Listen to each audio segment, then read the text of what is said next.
ഇത്തവണത്തെ കൃഷിയൊക്കെ എങ്ങനെ ഉണ്ടായിരുന്നു? തരക്കേടില്ലെന്ന് വലിയേട്ടൻ പറയുന്ന കേട്ടു. എത്ര പറ കിട്ടും? ആ കണക്കൊന്നും എനിക്കറിഞ്ഞൂടാ. ഇപ്പൊ രാസവളത്തിനൊക്കെ എന്താ വില അല്ലേ?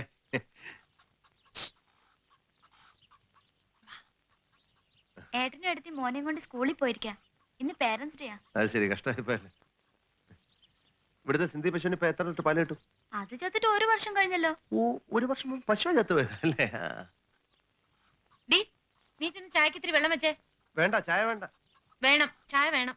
ചെല്ലേ.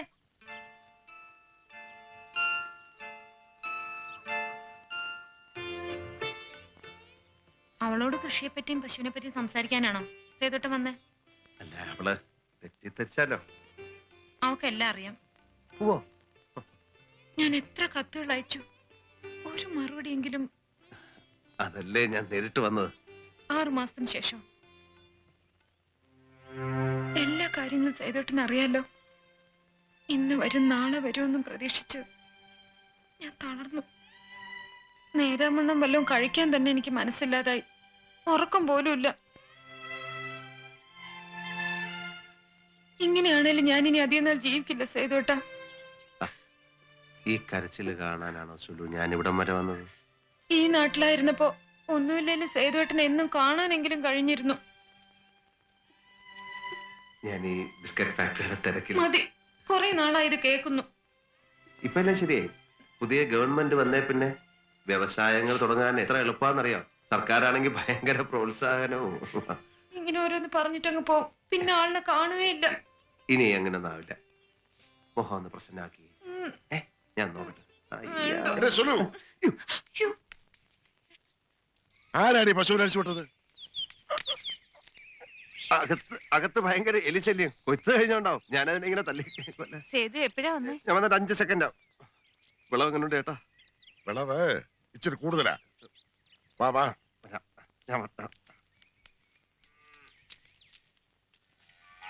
എന്റെ കത്ത് കിട്ടിയില്ലേ? എന്താ അതിന്റെ ഉദ്ദേശം? നിന്റെ അച്ഛൻ കുറുപ്പ് മാസ്റ്റർ എന്നെ ഈ സ്കൂളിൽ പഠിപ്പിച്ചിട്ടുണ്ട്. അങ്ങേരോട് അന്ന് എല്ലാവർക്കും വലിയ ബഹുമാനവുമായിരുന്നു. സ്വന്തം നാടും വീടും വിട്ട് എന്നങ്ങേര് ഭാര്യ വീട്ടിൽ താമസം തുടങ്ങിയോ അന്ന് മുതൽ അങ്ങേർക്ക് തലയ്ക്ക് നല്ല സുഖമില്ല.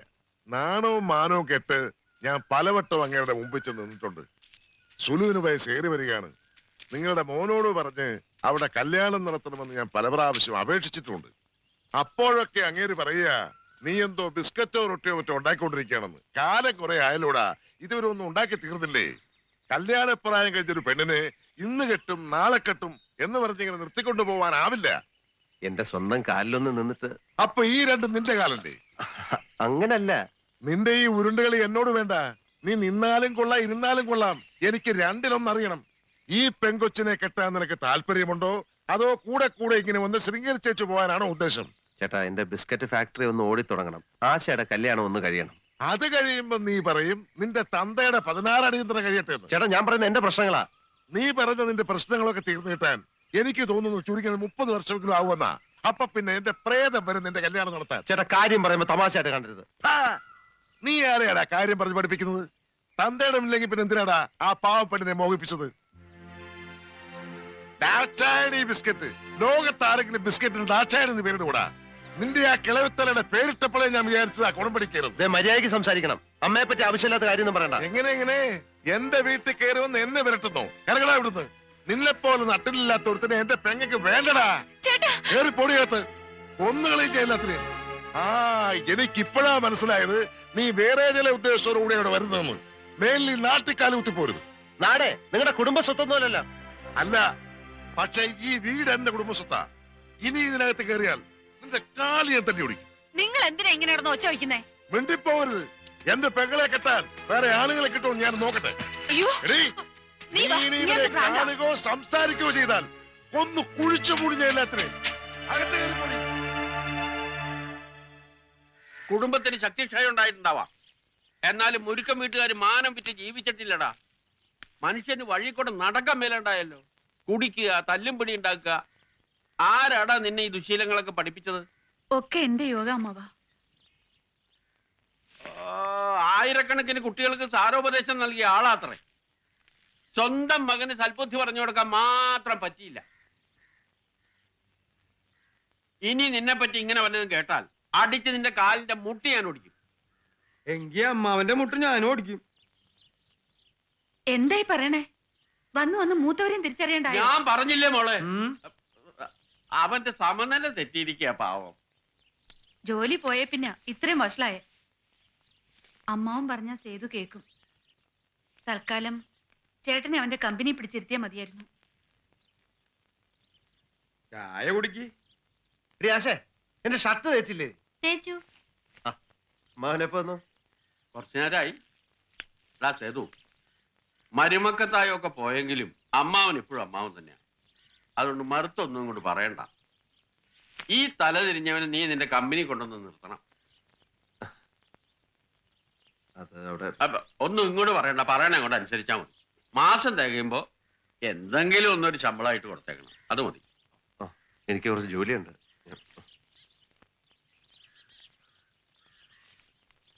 നോക്കിയും കണ്ട് നിന്നാൽ നിനക്ക് കൊള്ളാം.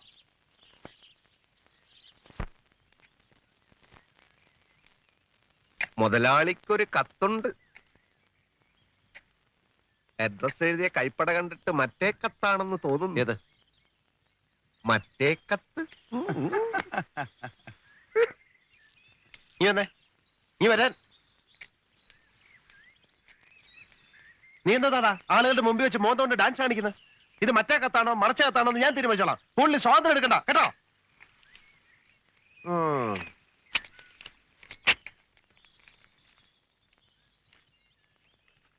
പ്രിയപ്പെട്ട സേതുവേട്ട, ചേട്ടനുമായി വഴക്കിട്ട് സേതുവേട്ടൻ അങ്ങ് പോയി. എന്റെ സ്ഥിതി എന്തായിരിക്കുമെന്ന് സേതുവേട്ടൻ ആലോചിച്ചോ? ഒരു ആശ്വാസവാക്കെങ്കിലും പറയണമെന്ന് തോന്നിയില്ലല്ലോ. ഞാൻ ഉരുകി ഉരുകി ചത്തുപോട്ടെന്നാണ്. ചേട്ടൻ എനിക്ക് വേറെ കല്യാണം ആലോചിക്കുകയാണ്. ഒന്ന് വേഗം വരൂ എന്റെ സേതുവേട്ട. ഇനി സേതുവേട്ടൻ വരുന്നതും പ്രതീക്ഷിച്ച് ഞാൻ എന്ന് നമ്മുടെ ആ പഴയ അടിയോടിയുടെ വാഴത്തോപ്പിൽ കാത്തു നിൽക്കും.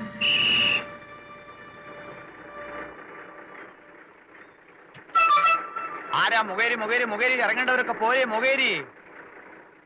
എന്താ ഇറങ്ങുന്നില്ലേ? വേണ്ട വേണ്ട, ഞാനൊരു 50 അടി അപ്പുറത്ത് ഇറങ്ങിക്കോളാം. ഇനി പരുത്തിക്കോട്ടെ വണ്ടി നിർത്തൂ. ഇറങ്ങണം ഇറങ്ങണം. ഞാൻ വേറെ ടിക്കറ്റ് എടുത്തോളാം. 50 അടിക്കോട് വേറെ ടിക്കറ്റ് ഒന്നുമില്ല. ഇറങ്ങണം. ഞാൻ പരുത്തിക്കോട്ടേക്ക് ടിക്കറ്റ് എടുത്തോളാം. ഒരു കോട്ടയിൽ ഇറങ്ങണം. താനിവിടെ ഇറങ്ങിയാ മതി. ഞാൻ ഇറങ്ങണോ? ഇറങ്ങാനല്ലേ പറഞ്ഞു? ഞാൻ പരുത്തിക്കോട്ടേക്ക് ഒന്നും പറയണ്ട. ഇവിടെ ഇറങ്ങി താനം കൊണ്ട് നടന്നു പോടൂ. രാവിലെ മനുഷ്യൻ മെനക്കെടുത്ത ഒരു തോമ കയറിക്കോളും. ഞാൻ അങ്ങോട്ട് ഇറങ്ങണു. ആ പോവാം.